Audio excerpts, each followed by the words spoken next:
사도들로 인해서 이제 예루살렘부터 시작을 하게 되죠. 그리고 이방 땅까지 이르게 됩니다. 바울과의 바나바의 여정을 우리가 살펴보게 되면은 그들이 철저한 계획을 짜고 어떤 프로젝트를 만들어 가지고 또 이 식량을 가지고 그렇게 준비하면서 떠난 것이 아닙니다. 그저 복음을 들고 다른 지역으로 갈 때마다 자신들의 그 생각과는 전혀 상관없는 일이 벌어지거나 또 예측할 수 없는 일들이 많이 일어났었죠. 많은 사람들이 예수를 믿는 그 기쁨, 복음을 전했을 때에 열매를 맺는 그러한 기쁨은 있었지만 이들에게 환란과 또 핍박으로 그것에 머물지 못하게 하고 돌이 날아오고 쫓겨다니고 도망갈 때도 있었습니다. 우리가 이 사도행전을 살펴보았을 때 목사님께서도 우리 주일날 사도행전을 살펴보게 되죠. 바로 이게 성령의 행전입니다. 성령의 그 감동의 흐름으로 이어져 가고 있습니다. 사도행전을 이렇게 기록한 누가는 우리에게 하나님이 움직이시는 역사의 손길을 보여주고 있습니다. 환란이 일어날 때 그것은 단순한 환란이 아니었습니다. 환란은 복음을 불길처럼 번지게 하는 어떻게 보면은 이 촉매제 역할을 하고 있습니다. 우리가 이 나무를 태울 때 불이 잘 붙지 않으면 이 촉매제를 던지면 불이 더 잘 붙지 않습니까? 그러니까 이 환란이 그 역할을 했다라고 볼 수가 있습니다. 참 이 예루살렘으로 그 한복판에서 시작되었던 복음, 그 복음이 이방 땅으로 계속해서 그렇게 퍼지게 되죠. 이제 바울과 바나바 회당에서 복음을 전하게 되는데 회당은 유대인들이 더 많이 모이는 그런 곳입니다. 처음에는 유대인들이 더 많았고 이방인들은 적게 모였습니다. 회당은 무엇이냐면은 이 유대인들이 유대인들이 설교를 하기 위해서 만든 곳입니다. 그러니까 10명 이상의 그 유대인들이 모이게 되면은 그 회당을 만들 수 있다고 합니다. 그러니까 유대인들이 더 많이 있었겠죠. 그런데 시간이 갈수록 유대인들보다는 이방인들의 숫자가 더 늘어나게 됩니다. 그러다가 복음이 점차 그 이방들을 향해서 확대되는 그러한 일이 일어나게 되었죠. 유대인들은 이 이고니온에서 복음을 전하지 못하게 이 바울과 바나바를 돌로 치려고 했을 때 두 사도는 이제 다른 곳으로 가게 됩니다. 우리가 6절과 7절 말씀을 보면은 이렇게 말씀합니다. 한번 읽어볼까요? 6절. 자, 그들이 알고 도망하여 루가오니아의 두 성 루스드라와 더베와 그 근방 복음을 전하니라. 지금 두 사도가 쫓겨서 복음을 전하는 가운데 도착한 곳이 이제는 루스드라입니다. 자, 이 루스드라에 복음을 전가하는 중요한 분기점이 되죠. 왜냐하면 이들은 이방인들에게 복음을 전하면서 계속 쫓기고 또 쫓기고 있습니다. 이고니온에서 쫓기고 루스드라에 도착했는데 그곳에는 이제 회당이 없습니다. 이 회당이 없다라는 말은 유대인들이 거의 없다라는 거죠. 회당을 만들려면 10명 이상의 그 유대인들이 있어야지만 만들 수 있으니까 이제 회당이 없다, 그러니까 유대인들이 없다는 거죠. 이제 회당이 없다라는 이 말은 유대인 수가 거의 없다라는 것입니다. 그러니까 이 루스드라는 온전한 이방 땅에 이방인들이 모여서 이제 복음에 본격적으로 정언이 될 수 있는 첫 출발지라고 볼 수 있습니다. 이들은 복음을 전하려 비시리아 안디옥에 갔었고 또 쫓겨난 그 이고니온에서도 회당에 있어서 유대인들만의 그 역사가 있을 때 그곳에서 복음을 전했습니다. 그런데 이 지금 유대인 수가 적은 루스드라에서 복음을 전하는데 이들은 예수를 더 잘 받아들이게 되죠. 예수가 그리스도이시며 또 우리를 위하여 십자가에 죽으셨고 부활하셨음을 그들은 믿게 되었습니다. 많은 사람들이 그렇게 믿게 되었습니다. 그러니까 이 물들지 않은 이방인들이 이 루스드라에 있는 사람들이 어떻게 보면 처음이라고 볼 수가 있겠죠. 그래서 이 루스드라에 어떠한 일이 일어나게 되냐면은 우리가 이 8절에서 10절까지 말씀을 한번 보겠습니다. 같이 한번 읽을까요? 시작. 루스드라에 발을 쓰지 못하는 한 사람이 앉아 있는데 나면서 걷지 못하게 되어 걸어 본 적이 없는 자라. 바울이 말하는 것을 듣거늘 바울이 주목하여 구원받을 만한 믿음이 그에게 있는 것을 보고 큰 소리로 이르되 내 발로 바로 일어서라 하니 그 사람이 일어나 걷느니라. 여기서 이 루스드라에서 기적이 일어나게 됩니다. 우리가 이 기적, 일어서지 못한 사람이 걷게 되는 이 기적 혹시 들어보셨습니까?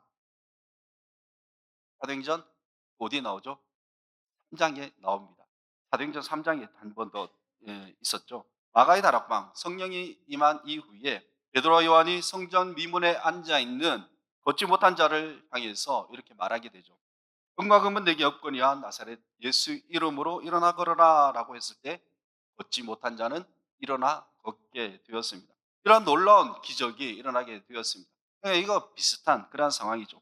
마가의 다락방에 성령이 강림하신 이후에 가면서 그 못 걸었던 이가 일어난 표적. 이것은 단순한 환자가 그냥 고침을 받았다는 것이 아니라 그냥 하나님이 대단하신다라는 것을 이야기하는 것이 아닙니다. 이것은 드디어 성령님께서 임하셔서 하나님의 통치가 이제 본격적으로 임한다는 그러한 신호이죠. 그 첫 신호가 베드로와 이 요한이 일으켰던 그 일입니다. 베드로와 요한이 일으켰던 그 장소, 그곳은 예루살렘의 한 중심입니다. 한 복판이었습니다. 예루살렘에서 초대교회가 나타나면서 이제 하나님의 통치가 본격적으로 임하고 하나님 나라가 임할 것임을 나타낸 것입니다. 그러면서 이 어떻게 됩니까? 루스드라. 이 루스드라에서 나타나는 이 기적, 유대인들이 살지 않는 이방 땅에도 바로 하나님의 임재와 통치가 본격적으로 시작되었다는 것을 이 기적을 통해서 우리가 알 수가 있죠. 만약 우리도 이 베드로와 요한처럼 또 이 바울과 바나바처럼 복음을 전하는데 기적이 일어나면 얼마나 좋겠습니까? 만약에 기적이 일어나게 되면 많은 사람들이 예수를 믿을 겁니다. 교회를 나올 겁니다. 그러나 이 표적은 하나님 나라가 본격적으로 통치하심을 보여주는 그러한 기적이지, 그러한 표적이지, 하나님을 믿는다고 해서 모든 사람들이 어떤 육체적인 고침을 받는 것이 아닙니다. 그러면 우리에게 기적은 무엇입니까? 걷지 못하는 자가 걷게 되는 것이 기적입니까? 힘들고 어려웠던 삶이, 내가 너무나도 힘들고 어려웠던 삶이 예수를 믿으니까 새 힘을 얻게 되고 마음의 치유가 되는 것. 그 마음의 치유가 될 때, 그때가 바로 기적이 되는 것입니다. 우리가 이 뭐 어떤 부러진 다리가 붓고 다친 손가락이 고쳐지는 것, 그것이 기적이 아닙니다. 우리의 기적은 바로 예수 믿으니까 예수를 알고 나니 내 마음의 상처가 치유가 되고 또 새 힘을 얻게 된다라는 것을 알 때, 그것이 바로 기적이 되는 것이죠.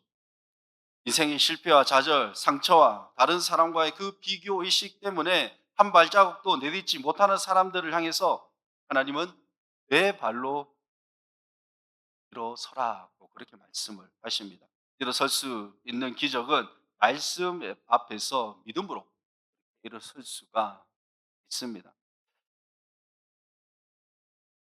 여기 루스드라, 이 회당이 준비되어 있지 않는 이 루스드라의 복음을 전하고 또 성령의 다스림을 구할 때 성령님께서 임하셨습니다. 복음을 전하던 바울, 이제 한 사람에게 주목하게 되었죠. 바울이 주목한 사람이 바로 구원받을 만한 믿음이 있음을 보게 되었습니다. 그 믿음을 자기 영혼 구원에 관한 것임을 말씀에서 가르쳐 주고 있는데, 여기서 자기 영혼 구원이라는 말이 이 헬라어로 보니까 포데니아라는 이러한 뜻 말로 시작하면서 육체의 치유 또 영혼 구원이라는 이 단어가 합한, 이 뜻이 합한 단어였습니다. 그러니까 이 걷지 못한 자는 바울의 말을 듣게 되었습니다. 복음을 듣게 되었습니다. 그리고 자신과 같은 죄인도 구원을 받을 수 있다는 그 믿음이 이 걷지 못한 자에게 생겼다는 것이죠. 그것을 보고 바울이 보고 이렇게 이야기를 했었죠. 10절에 큰 소리로 이르되 내 발로 바로 일어서라 하니, 그 사람이 일어나 걷는지라. 바울은 어떤 치유의 방법을 쓰지도 않았습니다. 걷지 못하는 이 사람에게 가가지고 부축을 해주거나 아니면 주물러 주거나 뭐 이러한 일을 하지 않았습니다. 어떻게 했습니까? 10절 말씀 한번 볼까요? 시작. 큰 소리로 이르되 내 발로 바로 일어서라 하니 그 사람이 일어나 걷는지라. 그 광경을 목격한 루스드라 사람들, 그 가운데 많이 있었지 않았겠습니까? 그 루스드라 사람들은 바울과 바나바를 보고 신들이 사람의 형상으로 내려왔다라고 그렇게 이야기를 하게 됩니다. 그러면서 바나바는 나이가 많기 때문에 제우스라고 부르고, 또 바울은 말을 하는 자이기 때문에 헤르메스라고 부르기까지 했습니다. 자, 여기 이 루스드라 사람들은 지금까지 보지 못한 광경을 이 바울과 바나바를 통해서 보게 되었습니다. 이들이 보았을 때 정말 신이 아닌 이상 이렇게 할 수 없다라고 생각을 한 것이죠. 그래서 이들은 바울과 바나바를 신격화시켜 버렸습니다. 루스드라 사람들은 그들의 기적을 보았지만 복음은 듣지 않았습니다. 복음은 이해하지 않았습니다. 그들은 하나님의 능력을 보고도 하나님을 깨닫지 못하고 하나님께로 가지 않고 그들은 사람으로 더 나아가는 자신들에게 한 어떻게 보면 우상과 신에 거기에 매여 있었던 것이죠. 우리가 이 한국 교회에서도 70년, 80년대에 치유의 은사가 많이 일어난 것을 우리가 다들 알고 계실 것입니다. 우리 권사님들하고 장로님들은 그 시대 신유의 은사가 일어났던 그 일들이 많이 일어난 것을 우리 아실 텐데, 이러한 모습이 시간이 지나면 지날수록 서서히 부작용이 생기게 되었죠. 시간이 지날수록 자신의 이름이 나타내게 되고 또는 수입을 위한 그러한 일이 되어 버렸습니다. 하나님께서 주신 그 은사, 하나님께서 은사를 주신 것은 어두운 이 한국 교회를 일으키기 위함이었습니다. 그 은사는 자신의 그 잘남을 나타내기 위해서가 아니라 한국 교회 표지판 같은 그 역할을 하기 위해서 주셨습니다. 그렇다면 지금 우리를 이 시대에 부르셔서 집사로, 장로로, 또 권사로 세우신 그 이유가 무엇이겠습니까? 그리스도의 빛을 드러내고 십자가의 진리를 드러내는 것, 그것이 바로 우리의 일입니다. 바울과 이 바나바, 루스드라 사람들은 이들을 신격화시켜 버렸습니다. 이들을 향해 설명을 해주게 되는데 우리가 14장 15절 하반절 말씀을 한번 보겠습니다. 14장 15절 말씀 같이 한번 읽어보겠습니다. 자, 이르되 여러분이여 어찌하여 이러한 일을 하느냐? 우리도 여러분과 같은 성정을 가진 사람이라.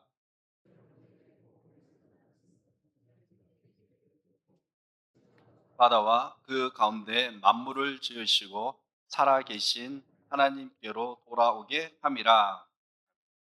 기적은 기적에만 머물러 있는 것이 아니라 기적을 행하신 누구에게 나가야 합니까? 하나님에게 나가야 하죠. 우리의 삶에 기도의 응답이 있거나 잘못된 일이 있거나 생각지도 못한 기적이 일어나면 어떻습니까? 내가 잘해서입니까? 내가 잘해서가 아니라 모든 것이 하나님께서 하셨다는 이러한 고백이 우리가 있어야 할 것입니다.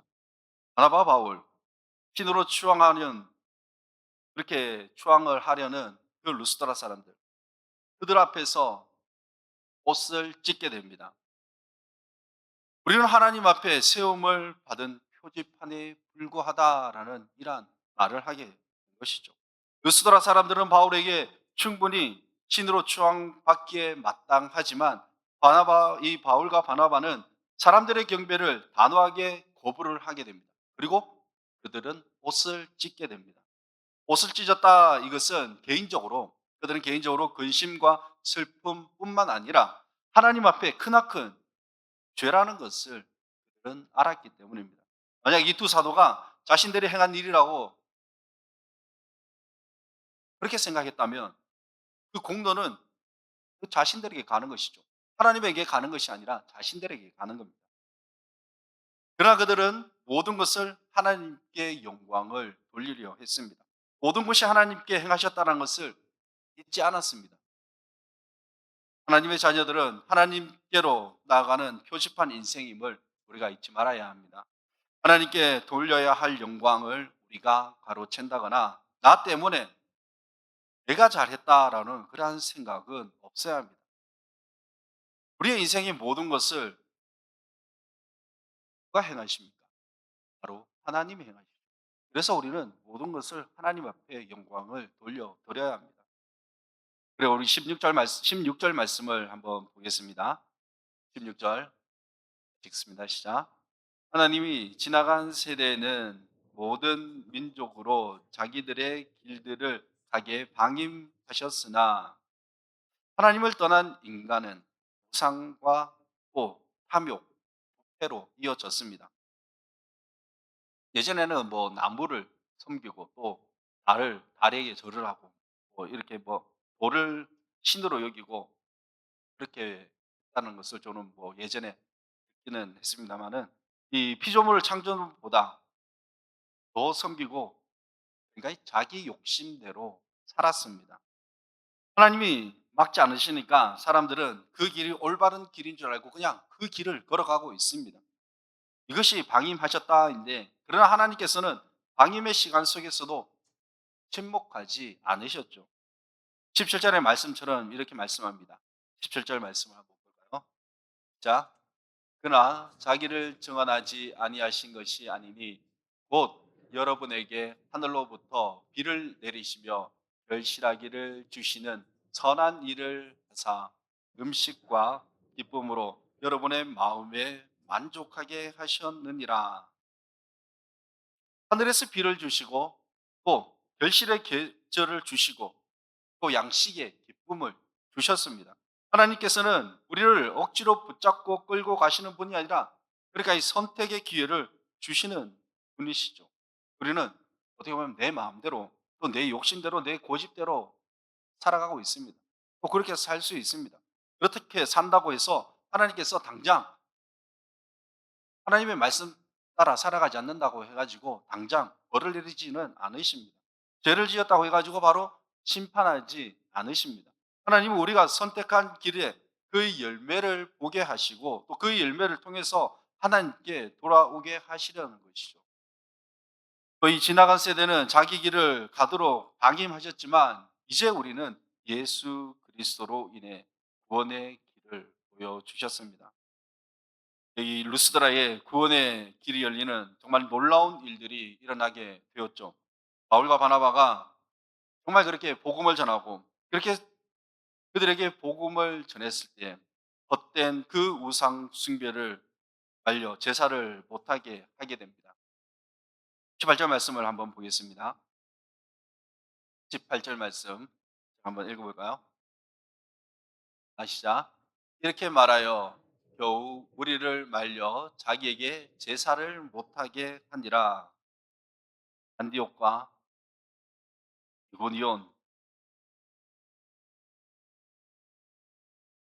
그곳에서 유대인들에게 쫓겨나게 되고 돌을 맞게 되었을 때 또 유대인들에게 충돌하게 되자 사람들은 순식간에 마음을 바꿔서 바울을 돌로 쳐 죽이고 성 밖으로 내버려 두었습니다. 루스의 사람들 어땠습니까? 듣지 못한 사람을 일으켰을 때는 그들을 바울과 바나바를 신격으로 세웠습니다. 신들이 왔다라고 이렇게 열광을 했습니다. 그런데 이제는 같은 사람을 향해 돌을 던지는 도구가 되어버렸죠. 이것이 세상의 마음이고 또 사람들의 평가입니다. 기적을 보고도 하나님께 가지 않으면은 결국 사람을 띄웠다가 또 사람을 무너뜨리게 됩니다. 그러나 우리가 기억해야 할 것은 사람들의 돌판매 속에서도 하나님의 그 복음의 역사는 멈추지 않는다는 것이죠. 바울은 돌에 맞아 쓰러졌지만 복음은 쓰러지지 않았고 루스드라에도 그 이후에 지역에서도 계속해서 생명의 역사는 이어져 갔습니다. 오늘 우리도 주님의 일을 하다가 정말 오해를 받고 또 배신을 당하고 또 돌에 맞는 그러한 상황이 올 수도 있습니다. 그렇게 될 수도 있을 겁니다. 그럼에도 낙심하지 말아야 할 것은 우리의 이 사역이 사람의 박수로 서는 것이 아니라 사람의 그 박수로 일어서는 것이 아니라 이미 승리하신 예수 그리스도의 손에 들려 있기 때문이죠. 그러므로 사람의 평가에 우리가 흔들리지 말고 끝까지 복음의 사람으로서 예수 그리스도를 향한 그 표지판의 인생으로 서서 내가 돌을 맞는다 할지라도 복음을 전할 때 내가 돌을 맞는다 할지라도 복음을 결코 꺼지지 않는다라는 그 믿음으로 주님을 따라가는 그런 삶을 살아가시기를 바랍니다. 오늘 이 본문 말씀에서는 복음이 예루살렘에서 시작이 되었습니다. 그리고 이방 땅 루스드라까지 흘러가는 그 과정을 보여주게 되죠. 사도들은 철저히 계획이나 어떠한 준비보다 성령의 인도하심을 따라 그대로 움직였고 그 길에는 늘 환란과 돌팔매와 또 도망치는 그러한 일들이 있었습니다. 그러나 그 환란이 복음을 막은 것이 아니라 오히려 불길처럼 퍼지게 하는 촉매제 역할을 하게 되었습니다. 빨리 회당도 없고 유대인도 거의 없던 그 루스드라에서 가면서 걷지 못하는 사람이 내 발로 바로 일어서라라고 그 말씀 한마디 일어나 걷게 되는 어떻게 보면 단순한 치유가 아니라 이방 땅에서도 하나님의 나라가 통치되며 본격적으로 시작된다라는 그러한 표적을 그곳에서 그 루스드라에서 보여주게 되었습니다. 오늘 우리에게도 기적은 낙심과 상처와 비교 의식에 묶여져 있었다면 말씀 앞에서 믿음으로 다시 일어서시기를 바랍니다. 루스드라 사람들은 그 표적을 보고도 하나님께 가지 않고 바울과 바나바를 제우스와 헤르메스라고 그렇게 신격화시켰습니다. 그들은 기적을 보았지만 복음은 이해하지 않았습니다. 인간은 하나님을 믿지 않으면 반드시 다른 무언가를 자신에게 무엇인가를 신으로 만들려고 붙잡으려고 합니다. 어떤 물질이 되든지 아니면 사람의 능력이 되든지 나의 성공이 그것이 신이 되어버립니다. 그래서 바울은 어떻게 말합니까? 이런 헛된 일을 버리고 살아계신 하나님께로 돌아오라라고 그렇게 말을 하고 있죠. 는 하나님께로 사람들을 인도하는 고집한 인생이 되어야 합니다. 모든 공로와 영광은 나에게 있는 것이 아니라 오직 하나님께 돌려야 합니다. 하나님께 있습니다. 우리의 사역, 우리가 행하는 그 모든 일들, 나에게 주어진 직분, 또 내가 하는 그 모든 일들, 교회에서 행하는 모든 일들이 사람에게 박수를 받는 것이 아니라 이미 승리하신 예수 그리스도의 손에 붙들려 있다는 것을 우리가 믿으시기를 바랍니다. 혼란 속에서도 정말 이 복음을 포기하지 않는 사람, 그 기적 속에서도 하나님께 영광을 돌리는 사람, 내 인생을 통해서 이 길이 하나님께로 가는 길입니다라는 그러한 가르치는 표지판의 그 인생으로 우리가 살아가시기를 바랍니다. 우리는 내가 잘해서가 아닙니다. 내가 뭔가 특별했어도 아닙니다. 모든 것이 하나님께서 하셨다고 이러한 고백이 있어야 할 것이며 오늘도 우리에게 주신 자리에서 복음을 전하며 또 말씀에 순종하는 것 그것이 끝까지 주님 편에 서서 걸어가는 길이라는 것을 잊지 않고 살아가는 모두가 되시기를 주님의 이름으로 축원합니다. 기도하겠습니다. 걸어가신 하나님 아버지 은혜를 감사합니다. 예루살렘에서 시작된 그 복음이 이방 땅 루스드라에까지 특히 우리 지금 우리에게까지 이루어졌음을 우리가 보게 됩니다. 바울이 걷지 못하는 자를 말씀으로 일으켰던 것처럼 우리 또한 주님께서 말씀으로 일으켜 세워 주시기를 원합니다. 우리가 말씀을 듣고 새 힘을 얻기를 원합니다. 우리에게 새 마음과 새 영을 허락하여 주옵시고 우리의 인생은 분명 하나님께 있음을 다시 한번 고백하오니 주님을 향한 마음으로 주님을 향한 그 표지판의 인생을 살아가게 하여 주시옵소서. 오직 하나님께 영광을 돌려드립니다. 우리의 인생길을 주관하시는 하나님께 모든 것을 맡겨오니 주님 우리를 인도하여 주시옵소서. 감사드리며 예수님 이름으로 기도드리옵나이다.